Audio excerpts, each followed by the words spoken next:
Bienvenue à cette présentation autour de la structure pour les installations de tuyauterie industrielle. Je suis Alexandre Mialache et je suis spécialiste technique plantes et structures chez Autodesk. Le programme de cette présentation, le voici.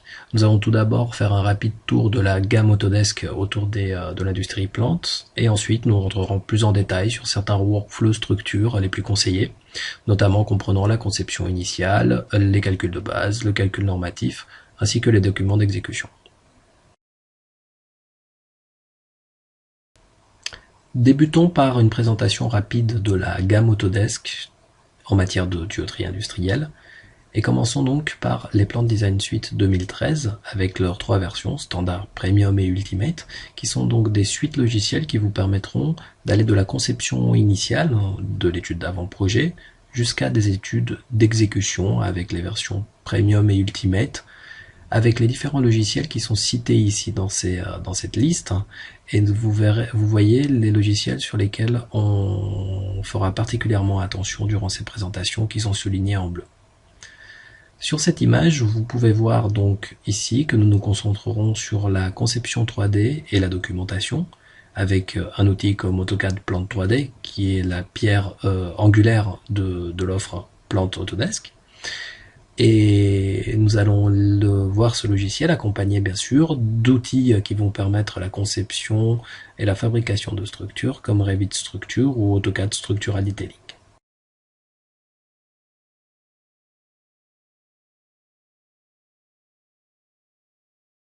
Nous aborderons bien sûr également la plateforme cloud d'Autodesk, qui est une plateforme dématérialisée qui vous permettra de stocker et d'utiliser la puissance infinie de calcul des machines dématérialisées pour faire vos analyses par exemple.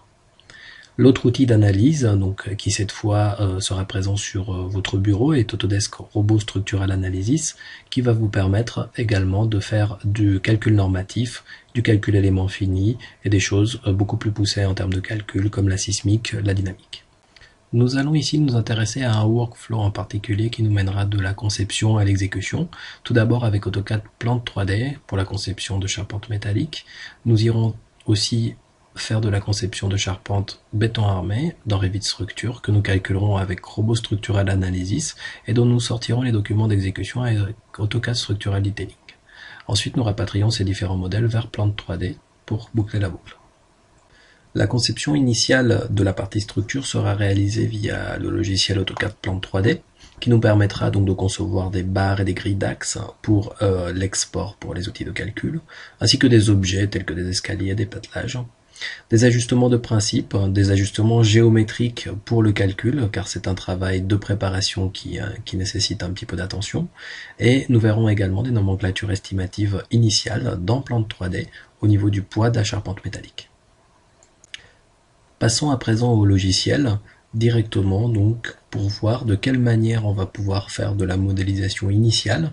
Donc vous voyez ici nous nous trouvons dans AutoCAD Plant 3D avec un menu structure bien défini, une gestion des calques typique d'AutoCAD avec les différentes fonctionnalités et nous allons nous attacher donc à générer tout d'abord un poteau. Donc nous repassons le modèle en filaire car c'est beaucoup plus simple visuellement parlant et pour la construction. Petite remarque en passant, vous avez ici donc les différentes bases européennes, américaines et canadiennes au niveau des profilés et nous pouvons les orienter également. Et ensuite, il suffit en fait de dessiner un poteau de cette manière-là. Et vous allez pouvoir donc le visualiser avec sa vraie section une fois dessiné. Et nous pouvons donc bien évidemment intégrer des notions de longueur dans des propriétés et remarquer les propriétés classiques d'AutoCAD, donc quelqu'un qui connaît AutoCAD ne sera vraiment pas dépaysé. De la même manière, nous allons pouvoir ajouter donc une poutre à ce portique, supporteur d'une passerelle entre deux échangeurs. Nous allons bien évidemment ici également pouvoir sélectionner l'orientation des différents profilés et tout simplement le dessiner et pouvoir le visualiser en 3 dimensions. Donc vous voyez également que nous avons des options en fait d'ajustement des différents profilés acier. Donc ici nous ajustons une poutre par rapport à un certain poteau.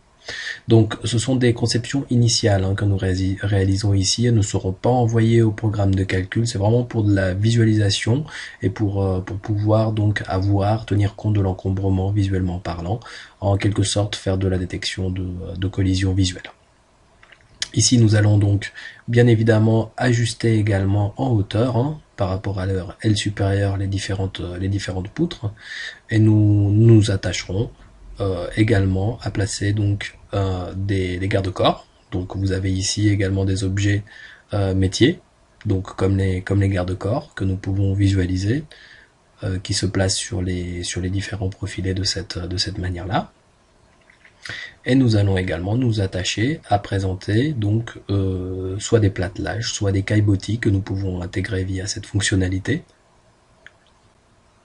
Nous les intégrons très simplement donc en dessinant un rectangle qui les représente ici via cette fonction.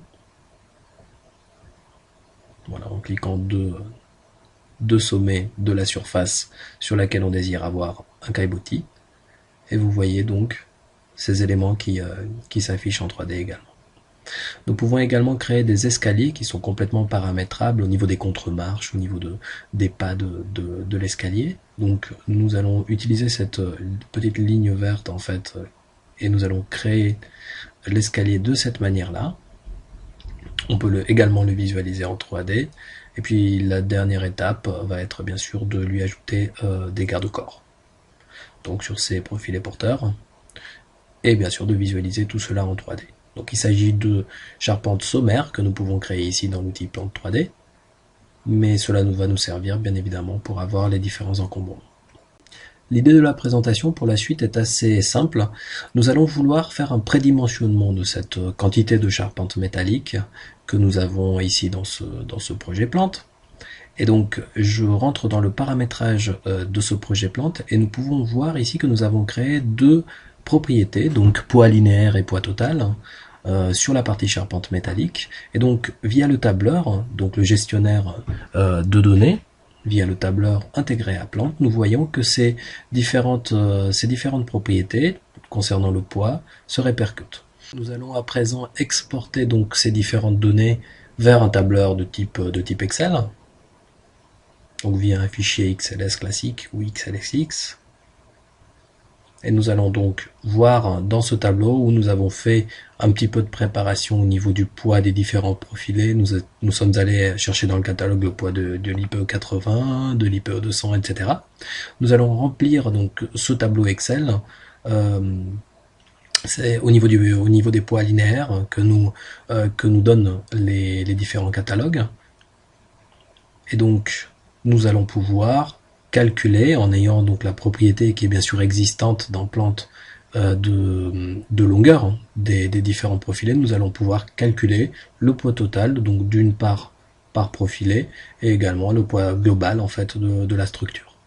L'idée ici étant bien sûr que ce prédimensionnement en termes de poids, nous allons le comparer donc à la fin de notre présentation avec le dimensionnement final pour voir les différences qu'on pourra avoir entre ces deux dimensionnements. Voilà, nous pouvons donc voir en fait que nous pouvons remplir le tableau Excel avec les différents poids linéaires. Et en accélérant bien sûr la vidéo, nous obtenons un poids total, global, en utilisant les formules de tableur Excel classique.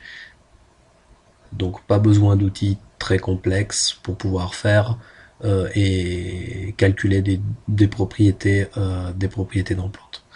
L'autre gros avantage, bien évidemment, au niveau de plante et du gestionnaire de données, c'est qu'on pourra faire l'import-retour de ces différentes quantités que nous avons préparées sur le tableur Excel, et vous voyez les différents éléments qui sont surlignés en jaune, l'utilisateur pouvant donc accepter une ou plusieurs des différentes modifications provenant d'Excel. Cela marche avec toute la base de données de plante. Intéressons-nous maintenant à la conception initiale en termes de zonage et d'organisation en fait dans l'outil Plante 3D et dans Windows. Évidemment, Vous allez pouvoir, grâce à l'outil plante, créer de la tuyauterie, son but premier, je dirais, des équipements ainsi que des supports qu'on pourra utiliser donc en référence externe, et nous pourrons exporter tout cela en DWG et voir, en termes d'encombrement, de transmission de charge, comment on pourra l'exploiter au mieux dans des outils comme Revit Structure ou AutoCAD Structural Detailing. Tout d'abord, si nous parlons de zonage et d'organisation du projet, nous avons ici choisi en fait de diviser le projet entier en différentes zones, et puis à l'intérieur en fait nous trouvons des DWG correspondant à chacun des métiers. Cette division se fait bien évidemment à la discrétion de l'utilisateur ou du CAD manager qui s'occupe du projet, et nous utilisons, pour ne pas avoir des DWG très lourds, bien évidemment des références externes, des XREF que vous voyez ici. Donc on voit une partie structure en fait qui a été couplée à la partie équipement et à la partie tuyauterie directement dans AutoCAD Plante 3D qui garde l'intelligence. L'idée première ici étant la transmission de l'information, nous allons exporter ce fichier plante DWG vers un AutoCAD standard que nous pourrons donc récupérer dans Revit Structure. Et c'est justement le workflow que nous allons présenter par la suite, le passage de plante à Revit Structure pour la conception en charpente, structure acier et béton armé. Pour cette partie, nous allons aborder quelques notions de base, donc comme le gabarit structure dans Revit Structure, ainsi que le paramétrage des unités et des origines lors des imports que nous ferons. Et le principal import étudié ici va être l'import DWG. Le gabarit dans Revit Structure est une chose très importante et c'est ce que nous allons voir à présent. Il s'agit donc d'un pré-paramétrage du projet Revit Structure que nous pourrons enregistrer et bien évidemment utiliser plus tard pour, comme base pour les différentes affaires que nous aurons à traiter. Alors, voici l'interface de Revit Structure où vous avez des différents objets structurels. Vous pouvez voir en bas à gauche également une arborescence comprenant les différentes vues que nous pouvons utiliser, ainsi que les différents niveaux. Bien évidemment, lorsqu'on crée un nouveau niveau dans Revit Structure, une nouvelle vue se crée automatiquement portant le nom du niveau. Et nous allons donc pouvoir l'utiliser comme vue en plan, que ce soit en termes de modélisation, ou bien sûr pour l'incorporer aux différents plans. Alors, il y a une autre chose qui est très importante dans le logiciel Revit Structure, c'est la notion de famille paramétrique. Tout objet dans Revit Structure, même les vues d'ailleurs, sont des objets paramétriques. Donc nous pouvons voir par exemple des poteaux, des poutres, avec leurs différentes propriétés, donc en termes de géométrie, mais également des propriétés physiques pour le calcul, des modules de Young, des densités, des poids linéaires. Et toutes ces différentes propriétés donc vont pouvoir être enregistrées sous forme d'un gabarit Revit Structure, et donc ce gabarit pourra être utilisé comme base pour toute notre étude. Donc il s'agit là en fait de paramétrer les différents niveaux que nous aurons dans notre étude et les différentes familles paramétriques à charger pour pouvoir les utiliser assez simplement par la suite. Nous pouvons également voir une chose qui est très importante, c'est bien évidemment l'origine de notre projet Revit Structure, ici qui sera très important pour les différents imports que nous pourrons faire en DWG ou SDNF. Et nous allons également utiliser la partie du ruban, donc dans la partie gérer du ruban, nous allons pouvoir paramétrer les différentes unités. Nous conservons le millimètre ici pour l'étude, puisque le projet plante a été fait avec cette unité-là. Afin d'avoir les encombrements de la tuyauterie et des équipements, par exemple de plante, nous pouvons utiliser deux fonctionnalités, soit l'import direct d'un DWG, soit une liaison, donc liée CAO ici, qui va nous permettre de conserver en fait une liaison avec le DWG initial. Donc en cas de modification, le fichier Revit sera également modifié. Et nous allons inclure ça dans le niveau donc d'allage que nous avons appelé d'allage ici, en important donc tour à tour le DWG des équipements de cette zone, ainsi que la partie tuyauterie, et pourquoi pas une certaine partie charpente métallique si elle a été conçue avec Plante 3D. Donc nous pouvons visualiser ici ce que nous avions tout à l'heure dans l'outil plante, avec ces différents équipements et la partie tuyauterie qui se connecte entre ces équipements. Vous pouvez également visualiser sur cette vue 3D en vert les différents supports que nous utiliserons par la suite. Étudions maintenant plus en détail une description donc de l'outil Revit Structure, donc avec une présentation de quelques fonctionnalités, notamment au niveau de la modélisation béton armé, une présentation également des familles, et une chose extrêmement importante lors de l'utilisation de l'outil Revit Structure, c'est bien sûr le modèle analytique. Au niveau des fonctionnalités de Revit Structure, nous avons évoqué donc les éléments béton armé, comme ici par exemple dans la partie du ruban structure, on peut voir des poutres, des poteaux, des semelles filantes ou isolées, des fenêtres, des portes. Bien évidemment les outils de liaison que nous avons vus tout à l'heure, des outils d'annotation de manière classique pour la mise en plan, et d'étiquetage intelligent, des outils d'analyse également avec des cas de charge, des calculs relativement simples en fait, que nous pourrons faire directement ici dans Revit Structure. Alors sur la partie béton armé, voyons un petit peu de modélisation donc sur cette partie. Donc nous allons créer des appuis en fait sur cette dalle arrondie qui fait partie de notre projet, des appuis donc sous forme de poteaux en béton armé que nous plaçons par exemple sur la vue 2D. Alors, ce qui est important de savoir en fait dans Revit, hein, c'est que peu importe où sont faites les différentes modifications, que ce soit en vue, en plan, en coupe ou sur la 3D, c'est la même base de données, donc il n'y a pas de mise à jour à faire. Les modifications ou les ajouts se répercutent sur tout le projet. Donc même au niveau de la mise en plan, il n'y aura absolument aucune mise à jour à faire puisqu'elle est automatique. Voilà, ici nous modélisons donc un voile pour soutenir cette dalle, et nous voyons les différentes modifications directement sur la partie 3D. Ajoutons également donc quelques poutres, donc vous voyez que quelques familles sont chargées dans le gabarit de base, notamment des poutrelles métalliques, mais également des poutres béton armé, avec des sections classiques qui bien sûr sont modifiables à la discrétion de l'utilisateur. Vous pouvez voir ici sur la 3D les modifications ou les ajouts en termes de béton armé. Revit Structure est également capable en fait de nous faire intervenir donc sur les formes des dalles, bien évidemment, et également sur les pentes des dalles, et nous pouvons créer très rapidement et très facilement par contour simple, par exemple en 2D, des trémies, même des trémies arrondis, qui se répercutent encore une fois, je le répète, sur toute la structure. Nous pouvons également créer des éléments un petit peu plus complexes comme des poutres arrondies, des poutres en arc. Ici, il s'agit d'une poutre béton armé en fait que nous plaçons directement sur notre structure que nous allons étudier. Un autre aspect important de l'utilisation de Revit Structure va être bien sûr l'existence d'un modèle analytique. Jusqu'à maintenant, lorsque nous avons modélisé, nous avons vu le modèle dit architectural.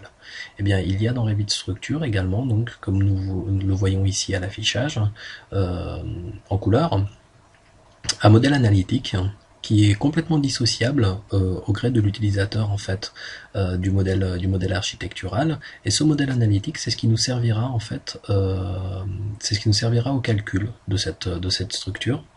Et vous allez voir donc via des réglages analytiques qui se veulent ici dans cette vidéo manuelle, que vous allez pouvoir ajuster les différentes incohérences en termes de calcul. Par exemple ici un poteau non attaché au reste de la structure, nous allons très rapidement pouvoir l'aligner avec le nœud de 4 poutres supérieures. Et de la même manière, si nous voulons par exemple pour les besoins de calcul réaliser une simplification et attacher cette poutre au nœud voisin, nous pouvons le faire parfaitement, manuellement, de cette manière-là. Et vous voyez ici, par exemple, en vue en plan, quand on regarde en vue en plan, que la poutre, en fait, au niveau du modèle analytique, a été modifiée. Il est bien évident que vous pouvez également utiliser des fonctionnalités automatiques, en fait, d'ajustement automatique de ces modèles analytiques, afin de ne pas avoir d'incohérence, donc via des tolérances que vous venez de voir sur la vidéo. Et donc cela assurera donc la bonne cohérence en fait de votre structure lors de l'envoi au programme de calcul.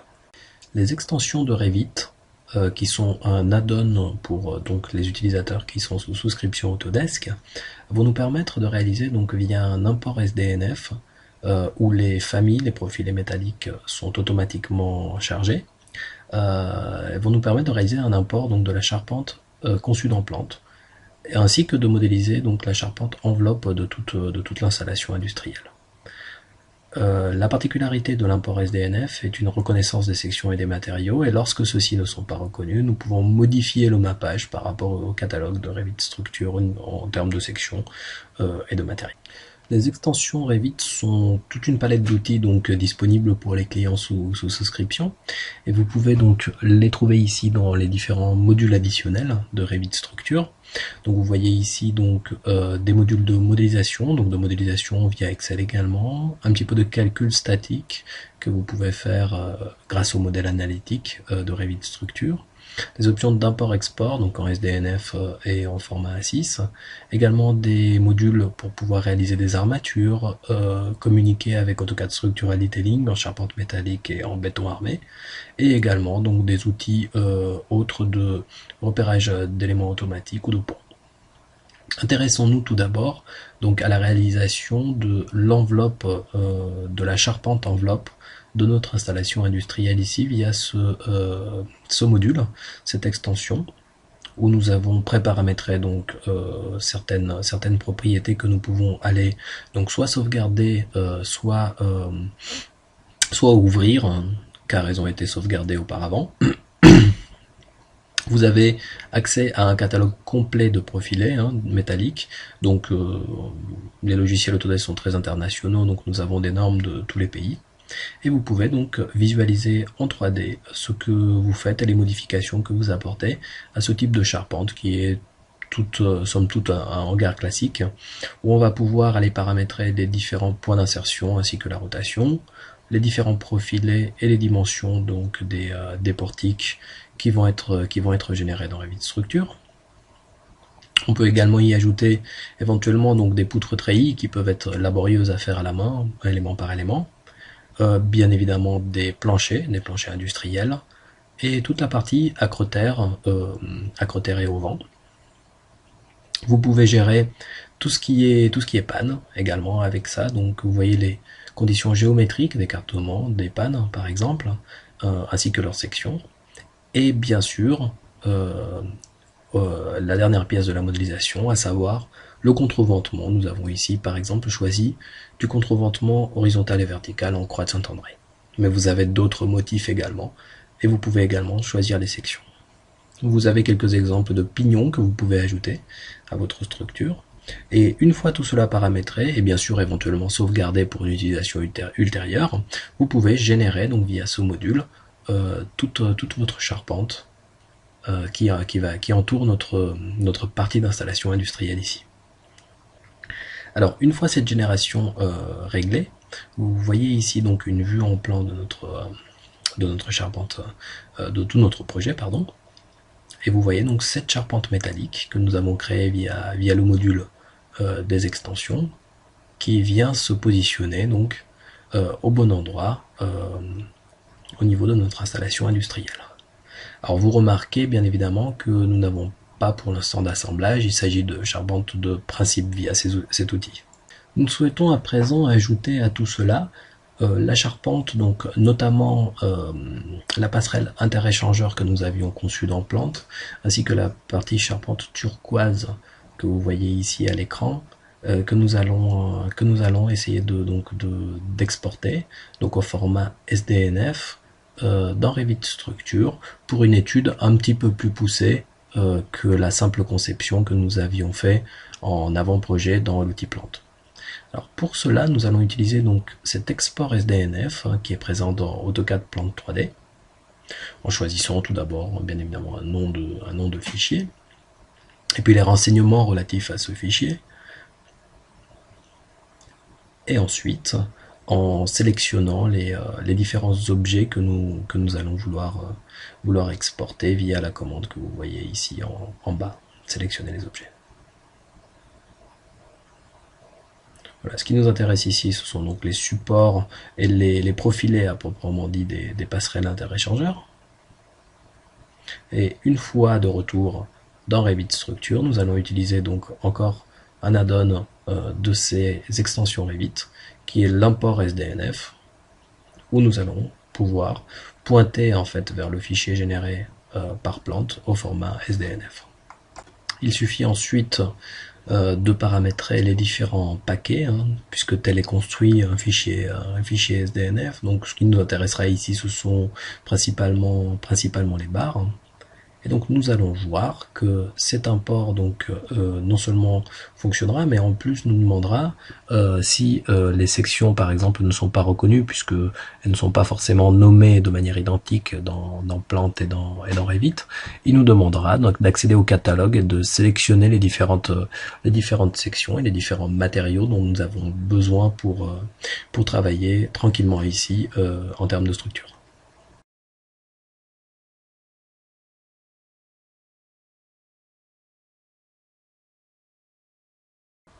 Nous allons donc pouvoir voir un rendu final de cet import au format SDNF en provenance de Plan 3D, avec les différents profilés donc de notre passerelle de supportage et de notre passerelle interéchangeur au sein de Revit Structure. En effectuant une rotation et en zoomant un petit peu sur cette structure, donc on remarque nos deux passerelles avec leurs sections qui ont été bien reconnues donc après import, et on va aller faire un focus donc encore une fois grâce à la rotation. On va aller faire un focus sur des éléments qui vont nous intéresser par la suite, c'est-à-dire les supports de tuyauterie qui étaient accrochés donc à la charpente métallique dans Plan 3D, et que nous avons également ici accroché à la charpente métallique importée en SDNF dans Revit Structure. Pour la suite, l'idée sera donc encore une fois l'échange d'informations entre Plant et les outils de calcul. Donc d'une part, nous devrons intervenir sur l'orientation des profilés. Ensuite, nous avons déjà expliqué en fait que lorsque nous lions un DWG et que nous posons des contraintes, nous créons certains automatismes. Quand les DWG changent, le fichier Revit change également. Et le gros morceau en fait de notre étude ici va être bien sûr l'étude d'échange d'informations, c'est-à-dire les caractéristiques et la position géométrique des supports dans Plan 3D que nous allons donc importer dans Revit Structure, et nous allons donc bien sûr placer des chargements en fonction du positionnement de ces différents supports dans Plant. On pourrait également étendre ce type de workflow, bien sûr, aux équipements donc posés sur le niveau plateau, qui seraient susceptibles de recevoir des charges surfaciques, voire même des actions dynamiques dues à des équipements rotatifs, par exemple. Avant d'évoquer l'orientation des profilés, vous pouvez donc, grâce à Revit Structure, et c'est une des premières étapes au niveau du calcul, c'est bien sûr de positionner les différents appuis, donc ici sur le modèle analytique de notre hangar, englobant l'installation de tuyauterie industrielle.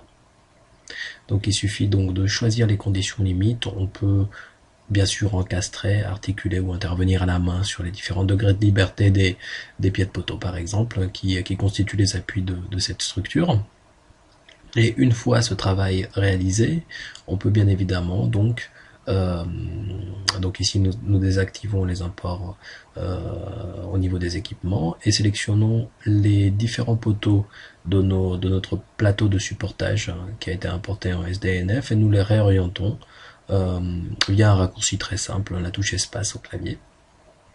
Nous leur donnons donc une rotation de 90 degrés pour qu'ils correspondent en fait au positionnement calcul des poteaux qui constituent donc ces portiques de supportage du plateau interéchangeur qui provient de Plan 3D, ainsi que du plateau de support au-dessus de la dalle que nous avons manipulé tout à l'heure dans Revit.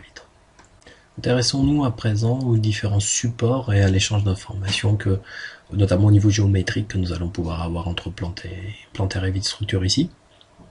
Si nous utilisons donc une élévation de Revit Structure, une élévation nord ici par exemple, et que nous désactivons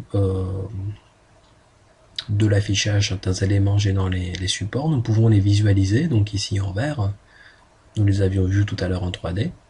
Et nous avons également donc utilisé une création de niveau classique à z égale 7 mètres d'un niveau qui s'appelle support 1 et que nous allons utiliser donc au niveau de la vue en plan pour pouvoir positionner nos différentes charges par rapport aux positions des supports suspendus importés de plante. On peut voir ici sur ce niveau support, sur cette vue en plan du niveau support, le positionnement des supports de couleur verte ici suspendus importés de plantes. Nous allons donc juste tracer des plans de référence pour nous permettre d'ajouter les différentes charges sur les lignes de couleur que vous voyez représentées ici et qui représentent le modèle analytique de la charpente métallique également importée de plantes au format SDNF. Alors vous pouvez à partir de Revit Structure donc créer différents chargements. Donc en définissant le type de chargement, si c'est des charges permanentes ou d'exploitation, ainsi que la valeur de l'intensité de charge par rapport au tuyau supporté, et ensuite positionner ces différents chargements sur cette vue en plan, la position exacte des supports que nous avons importés de plante. Après avoir positionné toutes ces différentes charges, nous pourrons donc également nous intéresser aux supports un petit peu plus conséquents et portant des faisceaux de lignes de tuyauterie que nous allons voir par la suite.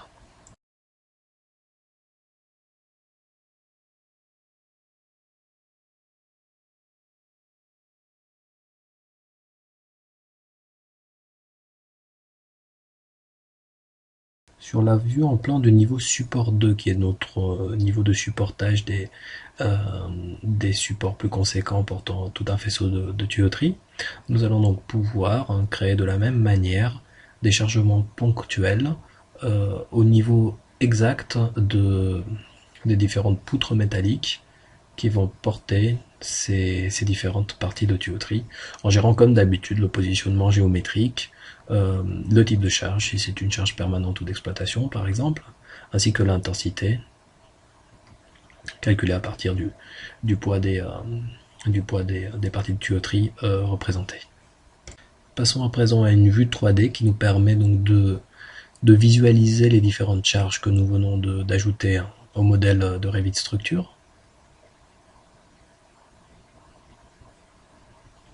Il suffit de les activer dans la fenêtre adéquate et nous pourrons les voir sur la partie 3D, donc y compris les charges que nous avons ajoutées en plus sur la partie dallage, des charges surfaciques, mais voici les charges ponctuelles que nous venons d'ajouter sur la vue en plan et qui correspondent au positionnement exact des supportages provenant de plantes. Passons à présent à une autre étape de notre étude, c'est-à-dire la préparation et les calculs basiques faisables directement dans Revit Structure. Donc au niveau des charges supplémentaires, des appuis que nous avons vus auparavant, ainsi que du calcul dans le cloud, grâce à Autodesk 360, de la mise en plan, des nomenclatures béton armé que nous pourrons sortir, donc ce sont des documents d'exécution, ainsi que la préparation de l'export vers Robot Structural Analysis pour faire des analyses un petit peu plus poussées. Tout d'abord, dans un premier temps, nous allons voir la préparation donc du modèle de calcul, je dirais, à peaufiner pour pouvoir faire des calculs simples de descente de charge directement dans Revit Structure, ou alors dans la partie cloud, c'est-à-dire le calcul dématérialisé dans les nuages. Vous pouvez voir sur l'image suivante que en activant bien sûr les options adéquates, nous pouvons voir que nous avons ajouté sur les poteaux par exemple des charges de type vent, sur les différents poteaux de la charpente métallique de notre hangar d'études ici. Et vous pouvez également, grâce à Revit Structure, gérer tout ce qui est cas de charge, le fait que ce soit des charges permanentes d'exploitation, de neige, de vent, et également créer des combinaisons, comme vous pouvez le voir ici dans cet onglet. Des combinaisons, donc par exemple à l'ELU ou à l'ELS, des différents chargements. Un autre aspect qui a beaucoup d'importance, mis à part les chargements et les appuis, au niveau du calcul, ce sont bien sûr les connexions entre les différentes barres de la charpente métallique, à savoir si on veut les considérer par exemple en tant que liaison encastrée ou liaison articulée. En encastrement, on aura plutôt des liaisons de type portique et vous voyez ici que lorsqu'on clique sur le modèle analytique d'une barre métallique, par exemple d'une traverse de portique, on a accès à ces différents relâchements, à ces différents degrés de liberté pour pouvoir optimiser au mieux l'utilisation d'encastrement ou d'articulation pour préparer ce modèle de calcul. Vous pourrez également utiliser dans Revit Structure euh, des options donc de vérification de cohérence entre le modèle analytique et le modèle architectural que vous pouvez voir ici dans le ruban Analyse. Et donc selon les tolérances que nous avons vues tout à l'heure et que nous avons paramétrées, nous pourrons faire des vérifications au niveau de la cohérence entre le modèle analytique et le modèle architectural.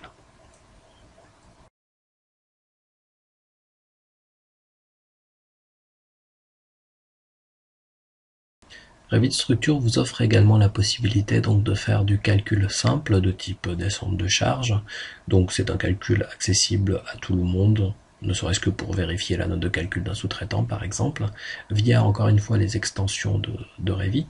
Donc une extension ici que nous utilisons qui s'appelle donc descente de charge, qui va analyser donc le système que nous venons de mettre en place avec les appuis, les chargements, les différentes connexions entre les barres, et qui va nous permettre via une interface qui se présente directement dans Revit Structure de paramétrer euh, les différentes données de calcul, donc appui chargement à prendre en compte, et de sortir donc une note de calcul de descente de charge sur les massifs de fondation qui nous permettra soit encore une fois de vérifier, soit de dimensionner nous-mêmes la partie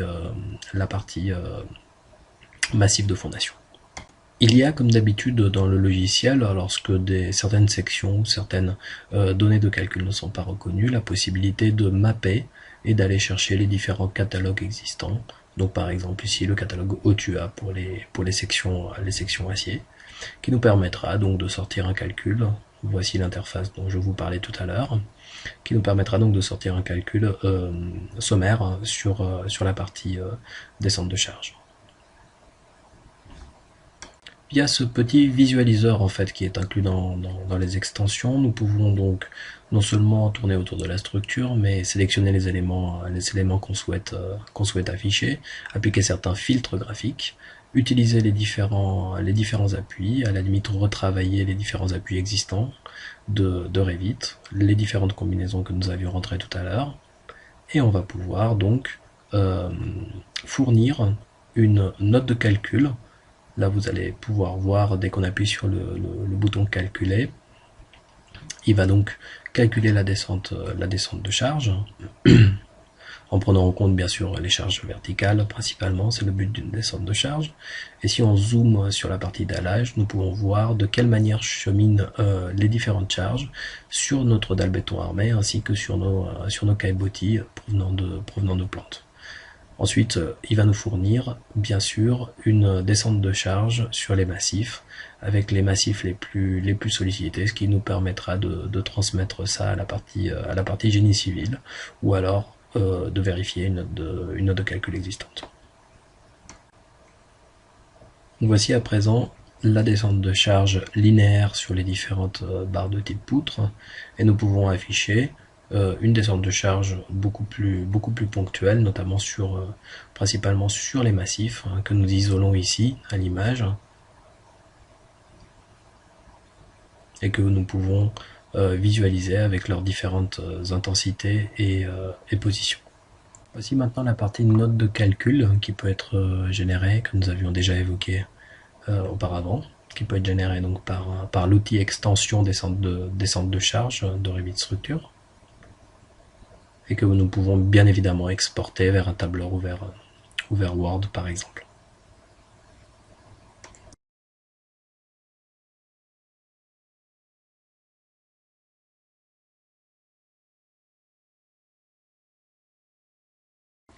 Passons à présent à un autre aspect du calcul, le calcul dématérialisé, dans les nuages, donc dans le cloud Autodesk, que nous allons pouvoir initier à partir de Revit Structure. Donc le principe est simple, c'est que nous allons envoyer toutes les données en termes de géométrie, en termes de chargement d'appui, vers le cloud, donc vers les serveurs Autodesk. Et c'est sur ces serveurs-là que tournera donc un calcul, donc du calcul de base, statique. Et une fois que les résultats seront disponibles, le logiciel, pendant que vous continuez à travailler, ça ne mobilise pas votre machine, une fois que les résultats seront disponibles, eh bien, vous aurez un message qui vous avertira qu'il est possible donc d'une part soit de télécharger ces résultats, soit de les afficher dans votre navigateur web. Donc après ce paramétrage succinct, toutes ces données sont envoyées dans le cloud et nous allons voir à présent de quelle manière le retour du cloud se fait, c'est-à-dire que lorsque les résultats sont prêts, vous avez un message et vous pouvez ouvrir ça dans votre navigateur et on vous présente donc une note de calcul, appelée ici rapport 1, qui va être assez complète, au format HTML qu'on peut d'ailleurs enregistrer. Vous voyez une table de matière, il y a une visualisation de la structure, un récapitulatif des différentes hypothèses, des charges, des réactions d'appui, et des tableaux récapitulatifs des résultats des différentes charges sur les massifs de fondation ponctuels ici, puisque nous n'avons pas de voile mais que des poteaux. Vous avez également un résumé des différents déplacements, des déplacements maximaux sur les barres, qui permet de vous donner une idée initiale assez précise en fait sur le prédimensionnement. Vous avez également des cartographies sur les contraintes sur les dalles en béton armé que vous pouvez visualiser ici. Donc une note de calcul somme toute assez complète et qui permet donc d'avoir une première idée des différentes résultantes de calcul sur votre structure. Dans la suite, nous allons nous intéresser aux différentes mises en plan et nomenclatures que peuvent vous aider à fournir Revit Structure. Nous sommes de retour donc sur notre structure 3D. Et nous allons donc vouloir par exemple créer un tableau récapitulatif des différents poteaux béton armé que nous avons positionnés dans en dessous de notre dalle qui supporte les équipements de type pompe. Alors c'est assez simple, il y a des paramètres qui sont prédéfinis bien sûr dans le logiciel, comme la longueur des différents éléments, le niveau de base, le niveau haut, ainsi que des récapitulatifs en termes de matériaux, de volume, de poids, etc. Mais il est bien évident que cette liste de propriétés peut être parfaitement enrichie par l'utilisateur et donc contrôlée par ce dernier. Alors, ce qui est intéressant ici, c'est que bien sûr, comme nous l'avons évoqué tout à l'heure dans Revit, nous allons pouvoir modifier un élément, que ce soit dans un tableau de nomenclature ou dans une vue graphique, et tout se répercutera automatiquement. Il n'y a pas de mise à jour nécessaire. Même les feuilles se répercuteront automatiquement. Alors ici, nous avons réalisé quelques petites manipulations en termes de rangement de colonnes dans les tableaux pour pouvoir avoir le positionnement adéquat en termes de colonnes. Et nous pouvons également appliquer des filtres conditionnels ou non sur les éléments du tableau. En plus des filtres que nous pouvons appliquer dans les nomenclatures de Revit Structure, nous pouvons également appliquer des regroupements par type de profilé par exemple, ainsi que des totaux au niveau des quantitatifs, au niveau du poids ou des volumes des différents éléments. Concernant la mise en page des plans, il suffit donc d'utiliser la fonction nouvelle feuille et de s'appuyer sur un gabarit existant qu'on aura pu pré-préparer selon la charte graphique de l'entreprise, bien sûr, et qui va ressembler donc pour notre projet à cette feuille là. Et donc vous allez pouvoir très simplement en sélectionnant la feuille basée sur le gabarit, glisser-déposer à partir de la liste de l'arborescence que vous voyez à gauche, les différentes vues et les différents tableaux directement sur la feuille pour impression. Je vous rappelle également que la mise à jour est automatique, donc lorsque la structure est modifiée, les plans en fait se mettent également à jour de manière automatique. Au niveau de la mise en plan, on peut ajouter d'autres détails, bien évidemment, comme les cotations. Nous avons évoqué ça tout à l'heure. Donc là, nous sommes en train de coter les différentes files de génie civil et les décalages des différentes casquettes de la dalle béton sur cette vue en plan. Donc ça, ce sont des choses assez importantes en termes de mise en plan. Voilà, nous avons les décalages des casquettes à gauche et à droite au niveau des porte-à-faux de notre dalle, et nous cotons également donc les fils de génie civil qui vont nous permettre de mieux comprendre le projet, et également de fournir des plans de coffrage d'exécution que Revit Structure est parfaitement capable de fournir.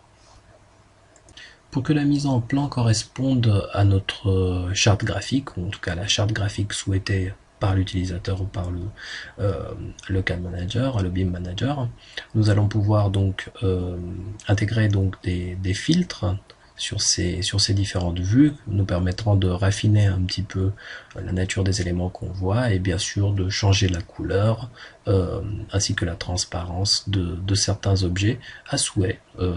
Ici par exemple, nous allons vouloir positionner un hachurage plein sur tous les poteaux au niveau des vues en plan. Donc nous voyons déjà apparaître une couleur bleue et un hachurage comme nous le souhaitions.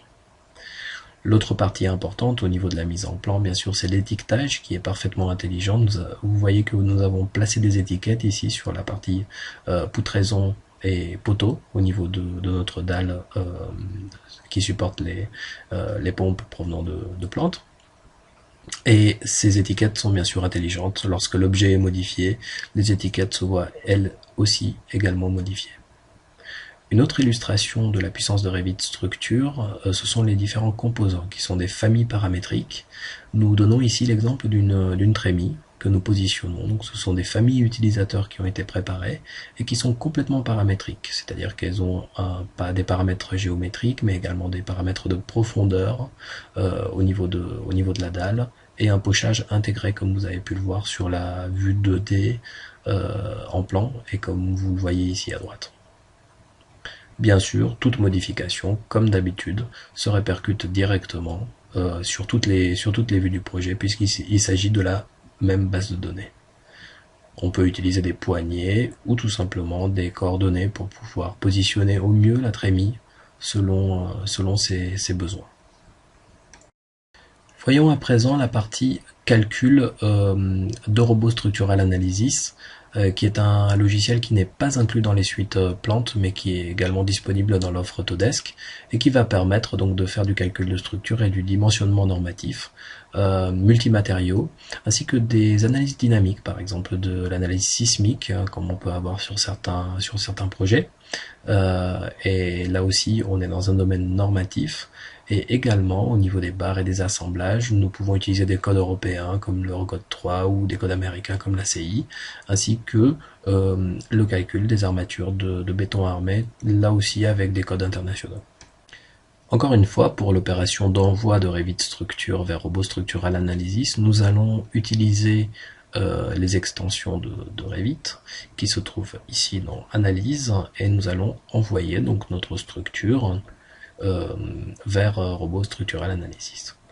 Vous avez également la possibilité d'utiliser quelques options d'envoi, notamment la prise en compte du poids propre par exemple. Vous voyez qu'en utilisant le fichier de Robot Structural Analysis, nous n'avons pas forcément besoin d'avoir Robot sur la même machine lorsque nous utilisons Revit Structure. Et donc on peut envoyer le fichier soit via réseau, soit via mail, ou tout simplement en utilisant le cloud Autodesk, puisque je vous rappelle que c'est également un espace de stockage qui est mis à votre disposition. Alors au niveau de l'export, vous voyez ici que toute la charpente métallique ainsi que les éléments béton armés, les chargements, les appuis et toutes les conditions entre les barres, hein, si elles sont articulées ou encastrées, vont être transférées vers l'outil Robot Structural Analysis pour analyse un petit peu plus poussée que ce que nous avons fait ici dans Revit Structure. À savoir que nous allons essayer de dimensionner notre charpente métallique, c'est-à-dire que le robot sera capable de vous choisir les bonnes sections par rapport aux différentes contraintes que nous avons sur les barres, et de ferrailler quelques éléments, d'appliquer un ferraillage sur les éléments béton armé. Donc ce sont des notions d'exécution, mais qui peuvent être également utiles à la lecture d'un plan d'un collaborateur par exemple.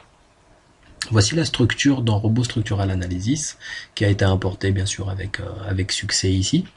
Et vous voyez donc les différents éléments, notamment la partie dallage, enfin la partie dalle qui a été automatiquement maillée en éléments finis. Vous avez la possibilité, comme on le fait ici, de modifier quelques sections, je dirais, en prédimensionnement, par exemple. Et également, nous allons voir dans la suite que nous pouvons afficher les différentes charges provenant de Revit, notamment les charges ponctuelles que nous avions introduites tout à l'heure, hein, qui sont des charges permanentes. On peut les afficher et on peut voir qu'elles ont été bel et bien récupérées en fait dans l'outil Robot Structural Analysis et qu'elles seront bien sûr prises en compte pour le calcul. Voyons maintenant de quelle manière se déroule le calcul donc dans Robot. Donc si toute l'analyse a été bien faite, normalement donc vous devriez avoir des résultats actuels. Et ici, à titre d'information, on est capable de générer de manière automatique et normative toutes les combinaisons de charges pour calcul normatif par la suite. Comme évoqué auparavant, les possibilités de calcul en termes de calcul normatif en fait de robots sont extrêmement vastes. On va pouvoir dimensionner des poutres et des poteaux donc support, comme vous le voyez sur les images de cette diapositive. On va pouvoir ferrailler des dalles et des poteaux. On va pouvoir également gérer certains assemblages métalliques standards et on pourra éventuellement, si l'on souhaite, faire un retour de tout ce dimensionnement et de toutes ces nouvelles sections en fait vers Revit Structure. Attaquons à présent l'aspect donc normatif directement dans le logiciel. Vous voyez ici donc nous avons lancé donc un dimensionnement qui nous permet de balayer les différentes bases de sections, que ce soit du HEA, du IPE ou tout simplement du tube rond pour les diagonales de contreventement. Et le logiciel est capable en fait de nous conseiller sur les sections optimales, hein, qu'elles soient surdimensionnées ou sous-dimensionnées lors du prédimensionnement. Lui, il va nous conseiller en fait les sections les plus optimales. Il est même capable d'utiliser des critères de type poids, qui est le critère majeur, pardon, pour pouvoir dimensionner la charpente métallique, par exemple. Mais également en béton armé pour le poids des armatures, qui est une chose importante. Robot est capable également de nous fournir les flèches des différentes barres, comme vous avez pu le voir tout à l'heure, et également un autre aspect réglementaire est bien sûr la partie assemblage métallique. Donc pour les assemblages métalliques de type peut-être de portique, comme vous le voyez ici sur la vidéo, vous pouvez voir que nous avons donc une interface très simple permettant de monter l'assemblage. Là on est dans une phase d'exécution, donc on va vraiment gérer absolument tout, les matériaux de la platine, les différents boulons et leur résistance qu'on va pouvoir positionner, et on va pouvoir agir donc sur la géométrie, le nombre de rangs de ces boulons par exemple, comme nous le faisons ici. Et donc les positionner de manière optimale, non seulement pour le calcul, mais également pour des contraintes chantier, où la personne va venir serrer les différents boulons, et il faudrait que il ait notamment la place nécessaire pour pouvoir travailler tranquillement. Après avoir optimisé tout cela, en termes de géométrie et d'hypothèse, nous allons pouvoir calculer cet assemblage grâce aux combinaisons de charges que nous avions placées sur la structure et qu'il est capable de reprendre automatiquement. Et le logiciel vous fournit une note de calcul qui est complètement réglementaire, qui stipule les différentes hypothèses qu'on peut voir et qui peut être parfaitement utilisée pour un bureau de contrôle ou pour un calcul en interne. De la même manière, nous pourrons intervenir par exemple sur un pied de poteau d'un des portiques de notre charpente support et le calculer après l'avoir prédimensionné, donc en termes de géométrie, et fournir une note de calcul sur ce massif.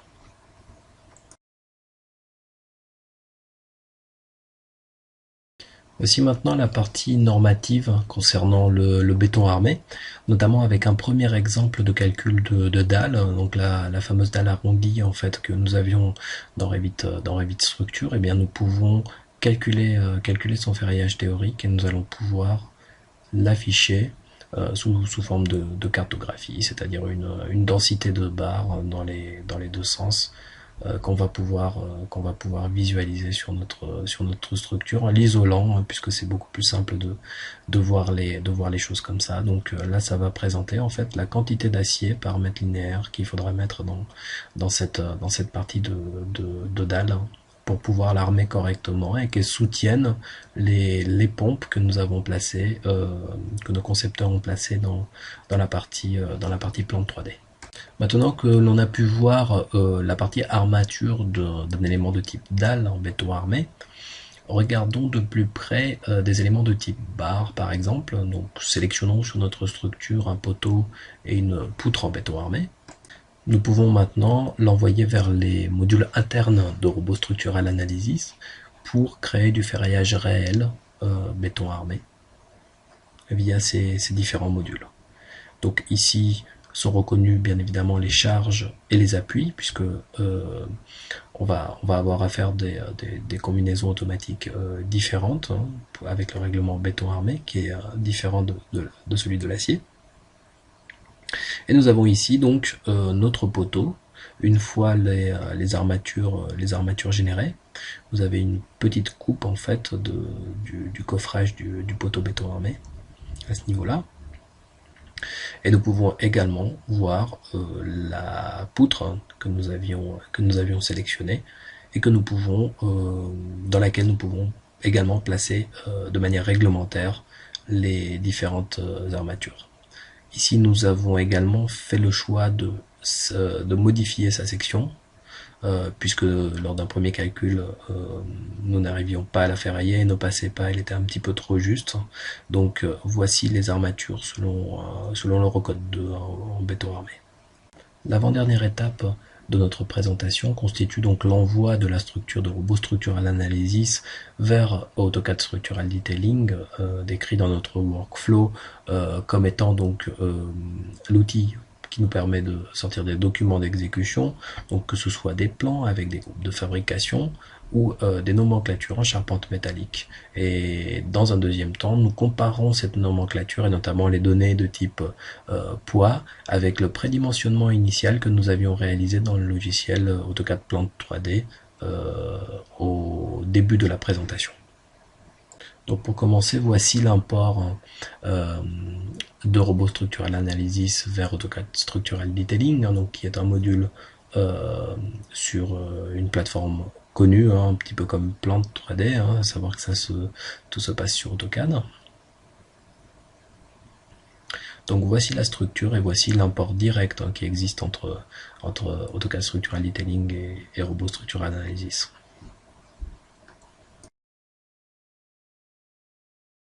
Voilà, quelques instants plus tard, nous pouvons visualiser l'import de notre structure provenant de robot. Il suffit de faire peut-être un petit peu de nettoyage visuel en désactivant peut-être le calque des différents axes. Et nous pouvons voir ici donc toute notre partie charpente métallique, y compris les assemblages que nous avions calculés dans robot qui sont repris ici dans AutoCAD Structural Detailing. Vous allez pouvoir à partir de ce point visualiser un travail donc de modélisation des différentes connexions dans AutoCAD Structural Detailing. On visualise déjà celles qui ont été importées de Robot Structural Analysis, mais il y en a également d'autres, par exemple comme ce contreventement que nous pouvons sélectionner, qui a été réalisé directement dans AutoCAD Structural Detailing et que nous pouvons modifier. Donc là on est dans une notion d'exécution pure et dure, donc vraiment chaque détail compte. On va pouvoir aller donc paramétrer les différentes cornières, les différents tubes des contreventements, des croix de Saint-André que vous visualisez ici.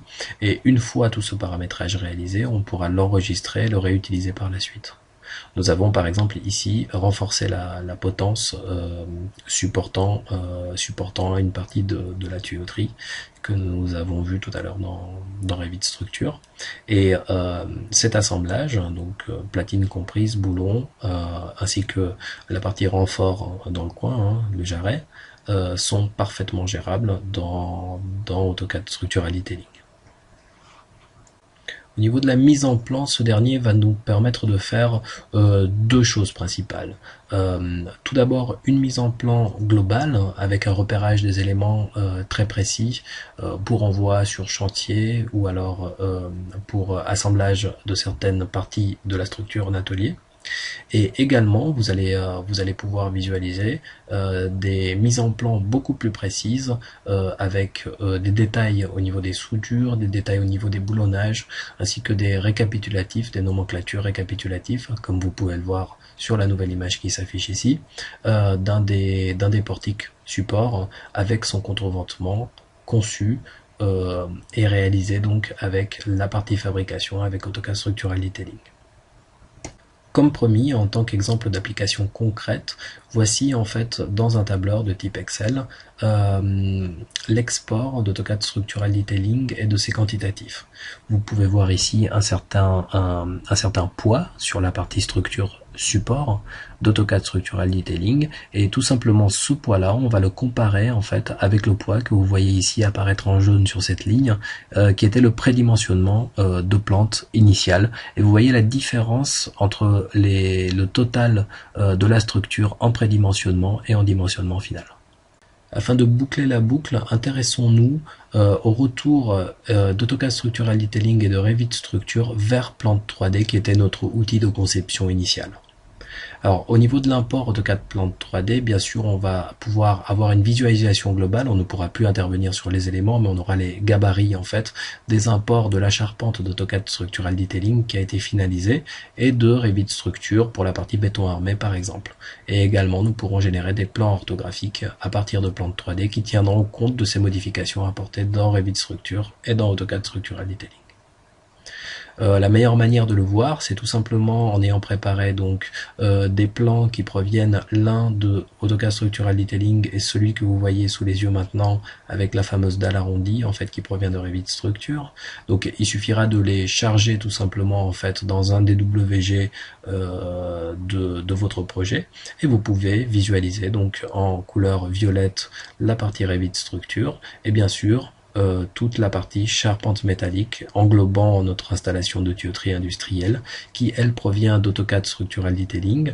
D'ailleurs si l'on zoome sur ces différents assemblages, vous allez pouvoir voir le détail qui a été créé sous AutoCAD Structural Detailing, c'est-à-dire le boulonnage par exemple. En conclusion, nous vous remercions d'avoir assisté à cette présentation et nous espérons qu'elle vous a permis de mieux comprendre non seulement notre gamme mais également un des workflows majoritairement utilisés sur la partie structure pour la conception d'installations de tuyauterie industrielle. Et je vous encourage vivement à aller visiter notre blog Village BIM qui est multimétier. Nous avons de l'architecture, du MEP, hein, donc des réseaux, et également du plante. Avec des articles assez fréquents en fait sur les logiciels Autodesk qui vous intéressent et les différents workflows. Merci beaucoup.